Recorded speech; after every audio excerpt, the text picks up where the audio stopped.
अस्सलाम वालेकुम। तो व्यूवर्स कैसे हैं आप सब? उम्मीद करता हूँ आप सब ठीक होंगे। उर्दू टेल्स 20 में आप सबका खुशामदीद। आज हम डिस्कस करेंगे रमूज़े औकाफ़ class second year subject Urdu के MCQs पे।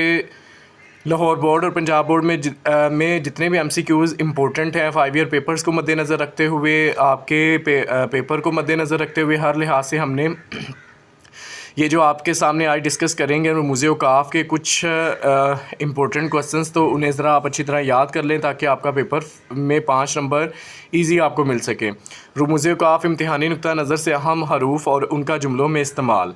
क्लास हमारे सामने सेकंड ईयर है। अगर आप मेरे चैनल पर नए हैं तो चैनल को सब्सक्राइब ज़रूर करें, बेल आइकन को प्रेस करें ताकि आने वाले वीडियो का नोटिफिकेशन आपको बआसानी मिल सके। नोट: ये सवाल कसीरुल इंतहाबी MCQs की सूरत में आएगा। खाका दर्ज है आपके सामने। रमूज़े औकाफ़ के सही इस्तेमाल को मद्देनज़र रखते हुए दुरुस्त जवाब मुंतखब करें।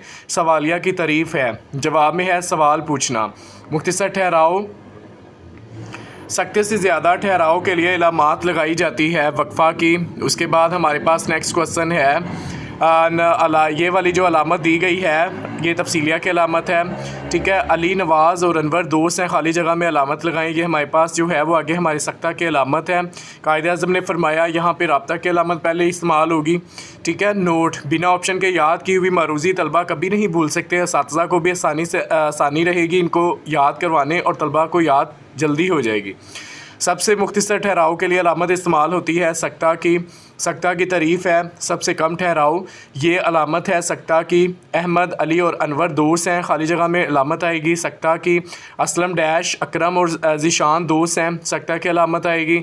अबारत जुमले में सबसे कम ठहराव की अलामत सख्ता की आती है।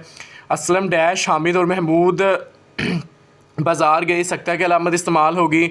लाहौर डैश कराची और रावलपिंडी बड़े शहर हैं, सख्ता की अलामत इस्तेमाल होगी। सख्ता से ज़्यादा ठहराव के लिए अलामत जो है वो आपकी वक्फ़ा की इस्तेमाल होगी। वक्फ़ा में डैश ठहराव होता है, सख्ता से ज़्यादा ठहराव। वक्फ़ा अलामत है वक्फ़ा की, ठीक है। वक्फ़े से ज़्यादा ठहराव के लिए अलामत इस्तेमाल की जाती है राब्ता की, ठीक है। सख्ते से ज़्यादा ठहराव पर अलामत लगाई जाती है वक्फ़ा की। वक्फ़ा की तारीफ़ है सख्ता से ज़्यादा ठहराव। लाहौर पंजाब का, कराची सिंध का, कोयटा बलूचिस्तान का और पेशावर खैबर पख्तूनख्वा का दारुल हुकूमत है। इसके दरमियान जो अलामत इस्तेमाल होगी वो हमारे पास वक्फ़ा की होगी, ठीक है। किसी बड़े जुमले के छोटे छोटे अज्जा को अलग अलग करने के लिए अलामत लगाई जाती है, वक्फ़ा की लगाई जाती है। वक्फ़ा पर तौक़ुफ़ करना चाहिए सख्ता से ज़्यादा। किसी अक्लमंद का कौल है डैश आज का काम कल पर मत डालो, राब्ता की अलामत का इस्तेमाल करेंगे। राब्ता की तारीफ़ है वक्फ़ा से ज़्यादा ठहराव। अल्फाज और मायने के दरमियान अलामत लगाते हैं, राब्ता की अलामत लगाते हैं। राब्ता को कहते हैं वक्फ़े लाजिम कहते हैं। किसी ने सच कहा डैश जान है तो जहान है, इसमें अलामत लगेगी राब्ता की। मुख़फ़्फ़फ़ात के बाद कौन सी अलामत इस्तेमाल होती है? ख़त्मा की। भरपूर ठहराव मुकम्मल ठहराव की अलामत कहलाती है ख़त्मा। अलामत ख़त्मा इस्तेमाल होती है मुकम्मल जुमले के बाद। मुख़फ़्फ़फ़ात के दरमियान अलामत इस्तेमाल होती है।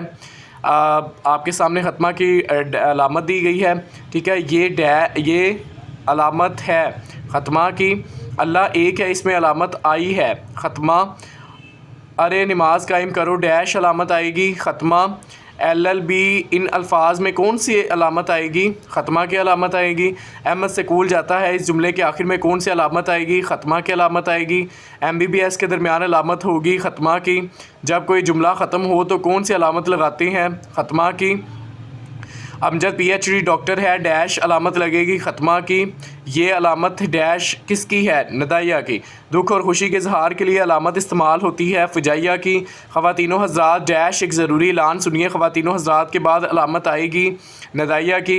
इस्तजाबिया की अलामत है, ठीक है। आपके सामने उफ़ डैश कितनी गर्मी है, आपके सामने अलामत है, ठीक है। नदाइया की तारीफ़ है किसी को पुकारना या मुखातिब करना। हैरत का इजहार करने के लिए अलामत इस्तेमाल होती है आपके सामने इस्तजाबिया की।